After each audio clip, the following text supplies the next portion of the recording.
And we said every week, like when we got on our district action call, which kids at your school have you not heard anything from? We had principals, we had a principal who would get in his truck and park and pull in the yard and blow his horn and literally say, I just wanted to see your face.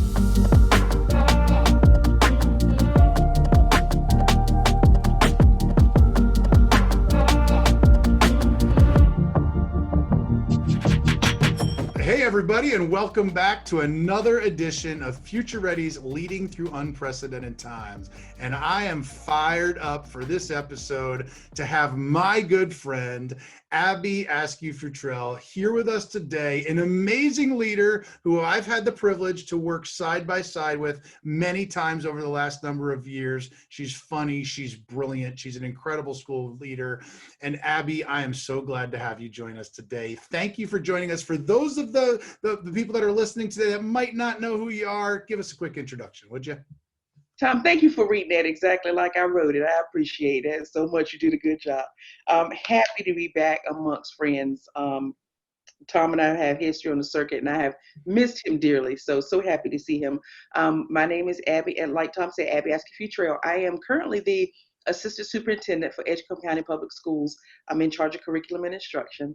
And we met initially when I was with the Friday Institute at North Carolina State University. So I have transitioned back into K-12 because I had a desire to do so, and very happy that Edgecombe gave me this opportunity. So thanks again. Absolutely. What an honor it is. And for those of you that have been to Future Ready Summits or Institutes in the past, you might be saying, that's where I recognized her from. She was the brilliant, brilliant leader in the front of the room that I got to lead alongside with in those institutes and summits. What an honor that was, Abbey. I appreciate that. I'm glad to have you back. Here we are as Assistant Superintendent. You moved on, and nothing like moving to a district, and here you are in the midst of a global pandemic, opening another school year. Like, if you were ready for a new challenge, like, you got a new challenge, my friend, right? How about it, right? What a time, what a time to be in education. But I know your personality, I know your attitude, I know your mindset, and I know our listeners are in for a treat here. So I want you to reflect on the last number of months, the end of last school year, over the summer, beginning of this school year. Educators have just learned a lot. So many lessons learned, things we've reprioritized, things that are now on the front burner that should have been on the front burner that maybe that weren't. Talk to us about some lessons that you've learned, your team has learned, just over the last number of months with all that educators have been through. Okay, good deal. So I think my answer is probably not going to be the streamlined response. My superintendent, Dr. Valerie Bridges, has put a huge emphasis on self-care for employees as well as social emotional states for students. We have to think about like students who are now at home all day, and maybe their home environment is not so much. They're missing human connections. They're probably suffering from cabin fever, like that's a lot to have to deal with. And then on top of that, we're asking you to learn. So one thing I admire about her, and I say this about her all the time, is that she is a leader of head and heart, but mostly heart. And so that's why I'm so privileged to be in this district.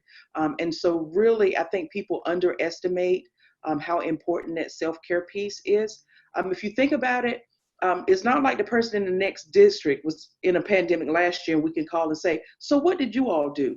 And so like we're all grasping at straws for answers on how to do this thing.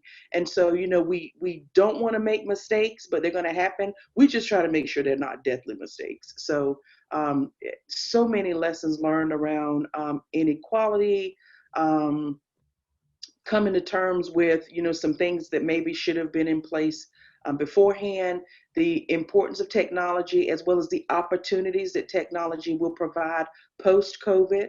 I could write a whole book around all the lessons learned around this, but most of all, I think it's people first, because once you get that right, everything else will fall into place.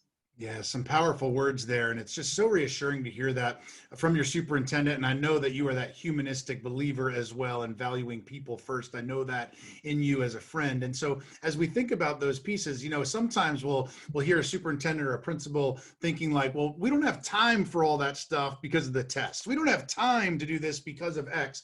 where really it's just saying like, hey, we don't prioritize that first and foremost. That's another way to fill that in the blank. And to hear you say, like, we recognize the people first, the hearts of people, to lead with head and heart, shows that there's districts out here that believe that do that. And I know working through Future Ready, there's many superintendents and many leaders that also feel that same way. And kudos to you guys for thinking about that. So here you are this week, orientation, opening up, kids coming back. Like, you've had just a little bit on your radar, on your plate. And so thank you for taking some extra time for this podcast, by the way, because I know you're not sleeping as it is.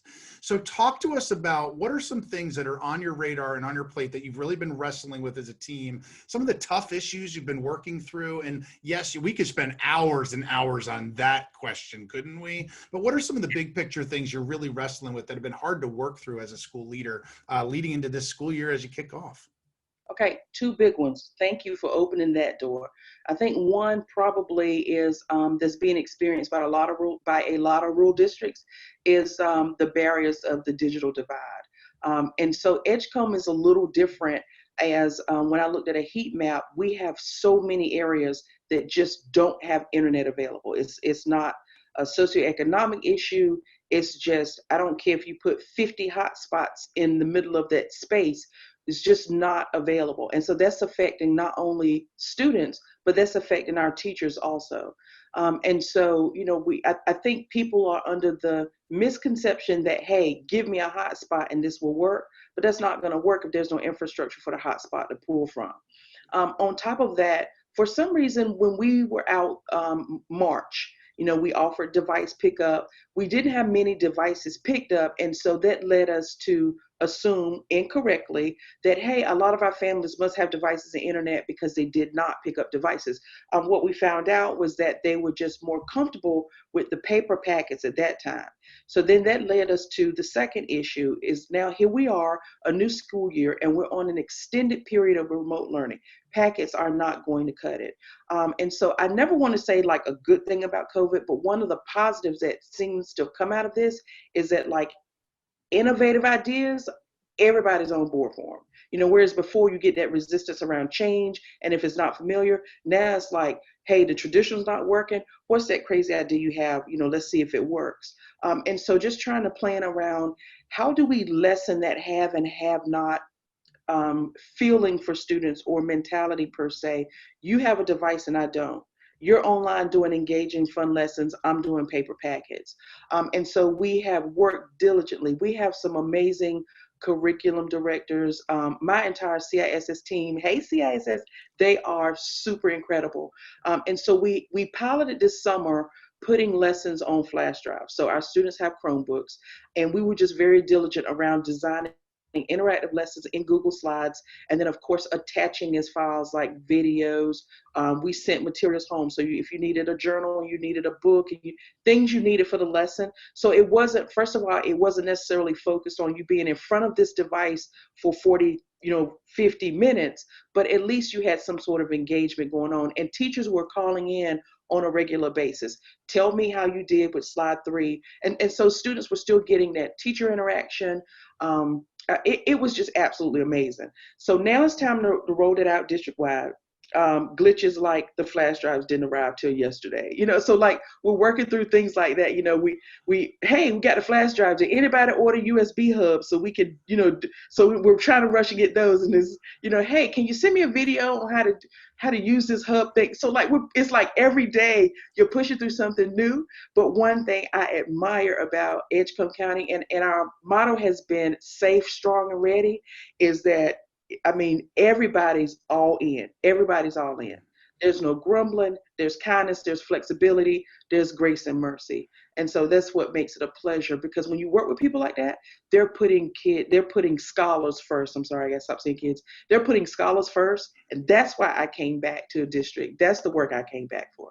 Oh, you're giving me chills there, Abby, talking about that. And you know what I see is you're talking about this didn't come in and do we think to order this? I see every single school and district leader listening to this, nodding their head and saying, me too. We're right there with you. We know that feeling. And so you are not at this alone, and you know that. And what I love about what you just shared is it also shows our faith in people to say, like we at Future Ready, you were doing this side by side with us years ago, talking about the homework gap and kids without access, or that last mile, like hand them a hotspot, it does nothing, right? And, you know, it's been an issue. We released about 16.9 million children in our country are in that the homework gap. They're caught in that homework gap. Disproportionately, it's also our students of color. So for your team to say, we will find a way, and if it's a flash drive on a Chromebook, we're going to do whatever we need to do, is a testament to who you are as educators, but more importantly, who you are as people, to just say, we're going to keep doing what we need to do to meet the needs of the kids that we love and serve. It's scholars, I love that, by the way, that we love and serve. So let me ask you this. Obviously, this coming year is different. I mean, talk about the understatement of the year in a podcast, right? Like when we're talking about this year looking different, you know, one of the things I know about you is you're somebody that's done professional learning for as long as I've known you, have been very good at it and effective at it, by the way. But our professional learning with starting the year in a remote setting, or looks like the teacher's needs right now versus where they were 1 year ago are different. So how are you all handling professional learning? Like, what's that look like to support your teachers, to ultimately support your scholars? Okay, so, you know, like that's my group. Like that whole professional learning thing is my group. And so we had, again, in addition to our curriculum team, our instructional technology team, we are one. All right. So we used to be referred to as the CISS team, which is Curriculum Instruction Support Services, and now we're CISST because technology has jumped on board, which is how it should be. Has jumped on board. And so we have done, for example, we could not, of course, have convocation as we traditionally did. And our convocation consisted of, you know, your typical convocation, you know, the superintendent speaks, but it was a day of professional development. And we actually were able to do that online. We just called it Convocation 2020. We had tons of presenters. Teachers had options and choices. We just kind of kept in mind best practices for online instruction. There were 45-minute sessions. Kind of tailored to what teachers needed. Our technology, in conjunction with our technology department, we have what we're calling Edgeflix. And so we've kind of taken professional learning the same way. You know how you go to Netflix and you're like, Oh yeah. oh, this movie, you'll like this movie. And so kind of building that out has been fun to see that, because it's like, hey, you need some stuff around SEL. If you like this PD, you'll like this PD. And so everybody's just trying to find different ways to reach people. Asynchronous, synchronous, you know, the typical PD in your PJs, you know, some things are videos. We just are in the process of launching like article reads where teachers can kind of go read these articles, and then for 15 minutes, let's get together and discuss, you know, whether we do that on Twitter, whether we do that through a quick Zoom, a quick Google Meet. So we're just trying to find different ways as we work to address teacher needs. The challenge comes in how are we now evaluating like instruction so we can meet those needs? So right now, of course, like everybody else, the focus is really getting teachers comfortable with the technology, because once you remove that fear, the teacher will come back and be natural, because you can't take what you do in the classroom and just do it online. That doesn't work. And so we've been working diligently to address the technology piece, but we will continue to have, for example, our district will on Wednesdays be remote for deep cleaning. So, you know, students will be completing work and that sort of thing, even if we return on what North Carolina is calling the Plan B. And so that's a day where we're dedicating a block of time every week to PD. And that's something that will continue post-COVID. So like so many great ideas have come out of this that we just plan to carry on. We're like, why didn't we do it this way before? You know what I mean? And so like there's just been, every day is a new day. I think that's what you just, when you wake up in the morning time, you just don't know what's gonna be waiting for you. But when you go home, you feel good about something that worked for you, or some problem that you were able to solve. Yeah, I really believe that these obstacles that we're facing really do bring opportunities. And when I think about what you just shared, Edgeflix, I love that, by the way, it's brilliant. It's having the foresight to remember and think about all that we're investing in, the things we're recording and the things, the libraries we're making available for teachers. When we can be 100% back face to face, and that day will come eventually, we're not sure when that is. Look at all of the amazing resources we still then have at our fingertips that we can then do remote and in person. and we're going to be better than we were a year ago. And so I cringe anytime people look at it from well, now I just have to do all this time just because, as opposed to I'm investing time now that it's going to create resources that are going to be good down the road there as well. And so I hear that in your voice, and you continue to innovate and push it forward and saying, hey, we might not choose to be here. Nobody would choose to be here. But if this is the cards that we're dealt, we're going to make the best hand that we can for the kids that we serve. Absolutely. Another thing, Abby, that I know you're really passionate about that's core to our work at Future Ready, as you well know, is around equity. And you started to tackle the access piece a bit. Equity and opportunity is a massive issue right now because, COVID, let's also be real, COVID didn't create equity issues. It amplified equity issues that have always existed. And I think that's an important aspect that we continue to share over and over. Talk to us a little about how you all prioritize equity, how our traditionally marginalized groups of kids are, always at the forefront of our decision making. What does that look like in Edgecombe for you all? Absolutely. It has been, number one, the focus. Our superintendent is, if you look at our district strategic plan, that is like the major focus of our district strategic plan. And so it goes deeper than just like, hey, we're just going to provide flash drives and you're good. For example, right now we're looking into like district sponsored learning pods. One of the beautiful things about Edgecombe is you can go to a bunch of professional development workshops around community, and they'll say, oh, tap into your faith-based community, when I say a community has come together to support our school district. I was rushing to get here. I just left a principal who told me that there's a daycare center who will have 18 of his students. And so he just picked up Chromebooks and went to the daycare center and said, hey, we need you to help us facilitate learning for these kids. And so when you think about community, businesses have offered internet. I had a meeting with our county manager. He's like, what can we do? Can we offer incentives to businesses so that they can offer additional internet services? Everybody has jumped in the pot. Our faith-based community, oh my goodness, when I tell you, they are not afraid of COVID. They are dedicated to these kids getting an education. Pam Gould from STEP to partnerships for pop-up internet cafes for students. When I tell you it takes a village, this village comes through on the come through, Tom, for real, for real. And so it really is, that will benefit our students, but particularly our marginalized students.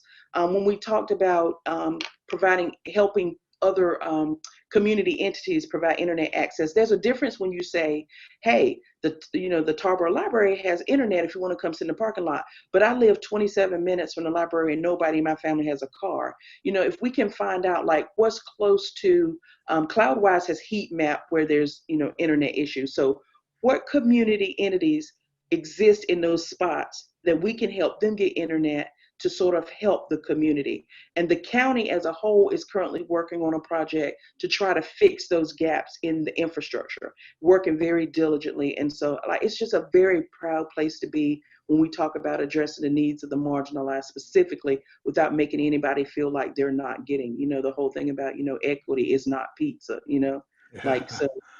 so I'm just very proud on the way that we're approaching innovative ways to make sure that it happens for all of our students. Well, for those of you that are watching the video podcast, you saw her passion light up as soon as I started talking about that. If you're listening and you heard that in the tone of her voice, and I know it's something she's passionate about, but talk about that community approach. This isn't a checkbox activity. This is a systemic way that we look through educating kids, loving our community. So let me hit you with two more pieces as we wrap up here, because I know your time's precious, and let's face it, this is opening week for you, so you got to run. You got stuff to do. You talked about relationships and your superintendent, like that humanistic side early on.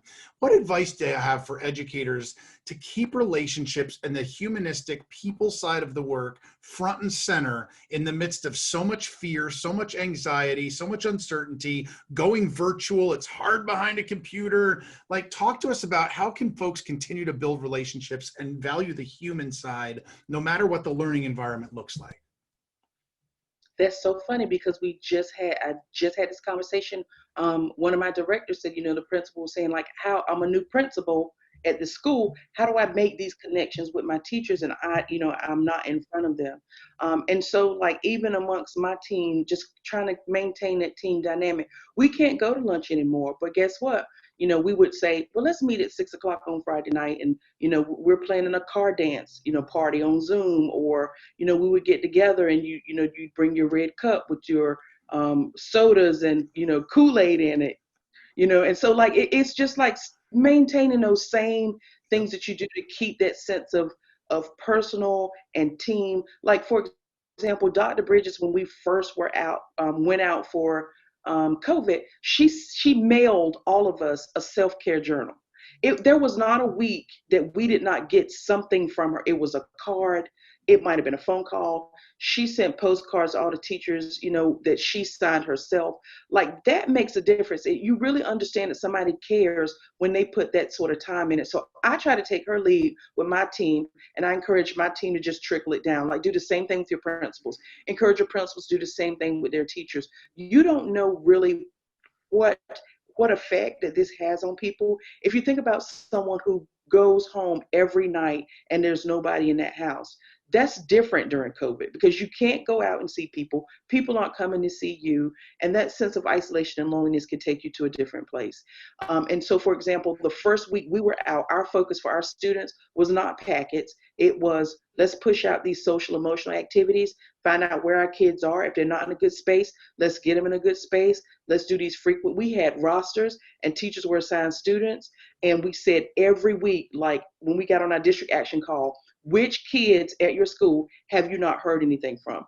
We had a principal who would get in his truck and park and pull in the yard and blow his horn and literally say, I just wanted to see your face. We had bus drivers saying, I don't think anyone lives there. So like when I talk about a team dynamic, this entire village is amazing. And I'm just very proud to be working alongside Dr. Bridges. She is an amazing mentor and leader. Probably the best is out there. And I mean that with all sincerity. And again, I have to thank the CISS team and technology team, because all of these concepts are not my own and they could not be done without that group dynamic. So. Well, I will tell you, Abby, just listening, like what an amazing model for our teachers, and as our superintendents, our principals, our administrators, which is such that the future ready team, like that's kind of that crew. Like if we need to model here, like what we're looking for. And if we expect our teachers to be building relationships, we, our principals, need to be building. If we expect our principals to be building relationships, we as superintendents need to be building relationships. What an incredible model that she is. And just hearing what you talk, hearing what you value, hearing how you see kids, as a dad, I've got 2 babies at home. Yeah. That's the exact kind of district as a dad, not as an educator, but as a dad that I want for my own children. And I'm really blessed to live in the district in Pennsylvania that I do, but just hearing your hearts for children, this is what it's all about.